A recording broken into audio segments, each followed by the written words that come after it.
En un restaurante de lujo, donde el brillo del cristal cegaba y las risas sobraban, una limpiadora barría en silencio. Ella no tenía fortuna ni joyas, solo sus manos cansadas y un sueño dormido. Frente a ella, un millonario presumía de talento frente a un piano negro, aunque no sabía tocarlo. La multitud lo aplaudía, no por admiración sino por miedo a contrariarlo, hasta que una frase arrogante cambió el rumbo de esa noche y de 2 vidas para siempre. El salón resplandecía. Los reflectores iluminaban las copas, los trajes y las risas forzadas de una élite que vivía de apariencias.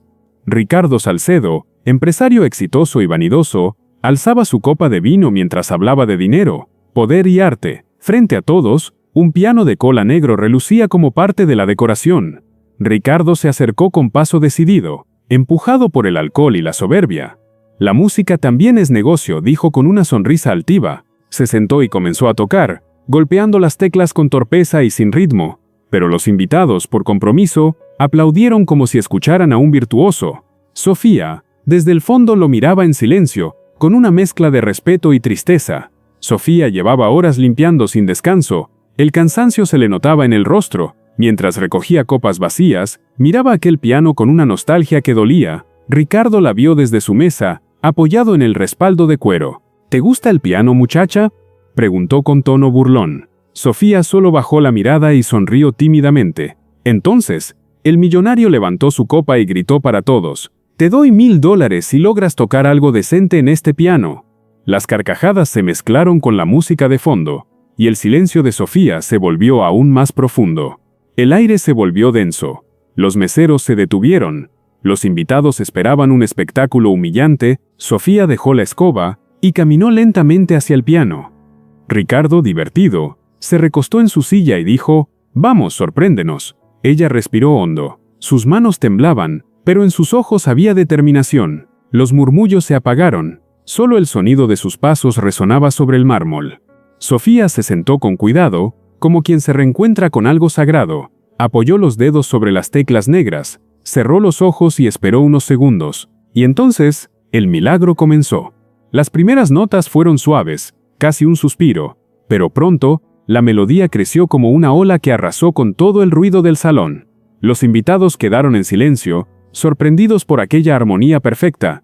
Ricardo dejó de sonreír, su copa temblaba entre los dedos, cada acorde tenía alma, cada pausa tenía historia. Era una música que hablaba de dolor, de pérdida y de esperanza. Nadie se atrevía a interrumpirla, ni siquiera a respirar, y por primera vez en su vida, Ricardo sintió vergüenza de sí mismo. Cuando la melodía terminó, el silencio fue tan profundo que dolía. Sofía levantó las manos del piano, con lágrimas contenidas. Nadie se movió por unos segundos. Luego los aplausos surgieron, verdaderos esta vez. Ricardo se puso de pie lentamente, sin saber qué decir. «¿Dónde aprendiste eso?», preguntó, todavía incrédulo. Ella respondió con voz baja: «Mi madre me enseñó antes de morir». Sus palabras fueron como un eco en el corazón del millonario, y en ese instante, comprendió que había humillado a alguien que poseía lo que él nunca tuvo: alma. Ricardo se acercó a Sofía, intentando esbozar una sonrisa torpe. «Lo hiciste muy bien», dijo, pero su tono sonaba a disculpa más que a elogio. Ella asintió, sin resentimiento alguno. Los invitados comenzaron a retirarse, comentando lo sucedido como si hubieran presenciado un milagro. El piano negro quedó en silencio, brillando bajo las luces. Sofía volvió a tomar su escoba, retomando su trabajo sin orgullo ni vergüenza, pero algo había cambiado. Ya nadie la veía igual. Ni siquiera Ricardo, que la observaba con un respeto nuevo y sincero. Esa noche, Ricardo no pudo dormir. La música seguía sonando en su mente. Pensó en Sofía, en su humildad, en su talento olvidado. Por primera vez, se preguntó en qué momento había perdido la sensibilidad por lo verdadero.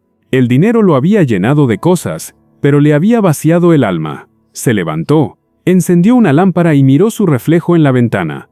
«¿Qué sentido tiene todo esto?», murmuró, y decidió hacer algo que jamás había hecho: escuchar al corazón. Días después, Ricardo volvió al restaurante. Buscó a Sofía entre el personal. Ella lo miró con sorpresa, pensando que venía a burlarse de nuevo. Pero él sonreía con humildad. «Vine a darte las gracias». Sofía no entendía, hasta que él añadió: «Tú me recordaste lo que es sentir». Le propuso tomar un café después de su turno, y ella aceptó con timidez. En esa conversación, él conoció su historia, sus sacrificios, sus sueños rotos, descubrió que la música era su refugio desde niña, y comprendió que debía hacer algo por cambiar la vida de esa mujer, y la suya también. Ricardo, cada vez que escuchaba el sonido de un piano, no podía evitar pensar en Sofía, y en aquella melodía que aún resonaba en su memoria, era como si cada nota le recordara que algunas personas dejan huellas que no se borran con el tiempo. Una tarde, mientras recorría los pasillos de un antiguo edificio en desuso, se detuvo, observó el lugar, y una idea empezó a tomar forma en su mente. Podría convertir este sitio en algo que inspire, algo que dé esperanza, murmuró con una convicción renovada. No tardó en mandar a restaurar el espacio, instaló instrumentos, contrató a profesores apasionados y cuidó cada detalle con esmero. Pero había algo que sabía con certeza desde el principio. Sofía debía ser parte de ese sueño. Y no como una empleada más, sino como una maestra, la voz y el corazón de ese nuevo comienzo. La buscó de nuevo y le entregó un sobre con una carta. Dentro, un contrato con el logo de su nueva fundación. Escuela de Música Esperanza. Quiero que enseñes a los niños lo que me enseñaste a mí esa noche, le dijo. Sofía lo miró con incredulidad y emoción contenida. Yo no sé si merezco esto, susurró. Ricardo sonrió. Claro que lo mereces. El talento verdadero se comparte, no se esconde. Ella aceptó con lágrimas en los ojos, y aquel día los dos sintieron que empezaban de nuevo. Semanas después, el edificio cobró vida. Niños de barrios humildes llenaban los salones con risas y notas musicales. Sofía enseñaba con paciencia, transmitiendo emoción en cada acorde. Ricardo desde una esquina la observaba con orgullo. Ya no era el empresario arrogante de antes, sino un hombre que había encontrado propósito. El piano negro fue colocado en el centro de la escuela como símbolo de aquel encuentro. Allí cada tarde Sofía tocaba una pieza para sus alumnos, y cada nota recordaba que la bondad también puede sonar. Una tarde lluviosa, un periodista visitó la escuela y entrevistó a Ricardo. ¿Por qué decidió fundar este lugar?, le preguntó. Él respondió, mirando el piano, porque una mujer me enseñó que la música vale más que el dinero. Sofía escuchó desde lejos, sonriendo con humildad. Los niños aplaudieron cuando él terminó su discurso. Ricardo levantó la vista hacia ella, con respeto y gratitud sincera. Entre ambos hubo un silencio que lo decía todo, y el sonido del piano volvió a llenar el aire como una promesa cumplida. La vida, a veces, une caminos opuestos para recordar lo esencial. Ricardo descubrió que la verdadera riqueza no se mide en cuentas bancarias, sino en almas tocadas por la bondad. Sofía recuperó su sueño, no por un milagro, sino por su fe y su humildad. El piano negro ya no era símbolo de vanidad, sino de redención. Cada nota contaba la historia de una mujer que no se rindió, y de un hombre que al aprender a escuchar encontró su humanidad, porque quien toca con el corazón siempre deja una huella que perdura.